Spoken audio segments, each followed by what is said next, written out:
സ്വാഗതം പ്രിയ കൂട്ടുകാരെ. ഇന്നത്തെ ബുക്ക് ഓഫ് ആൻസേഴ്സിൽ നിന്ന് എന്താണ് മെസ്സേജ് നിങ്ങൾക്കായി ആൻസിസ്റ്റേഴ്സ് നൽകാൻ പോകുന്നതെന്ന് നോക്കാം.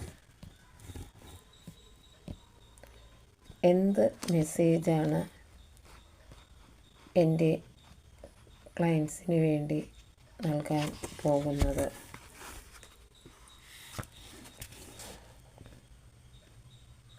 ഡെഫിനിറ്റ്ലി എന്ന് പറയുന്ന കാർഡാണ് കിട്ടിയിരിക്കുന്നത്. ആ മെസ്സേജാണ് ഡെഫിനിറ്റ്ലി.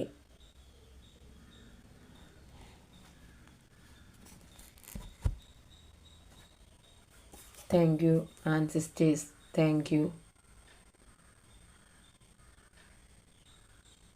നിങ്ങൾ എന്താണോ ആഗ്രഹിച്ചിരിക്കുന്നത് അത് തന്നെയാണ് നിങ്ങളുടെ മുന്നിലേക്ക് ആൻസിസ്റ്റേഴ്സ് കൊണ്ടുവന്നിരിക്കുന്നത്.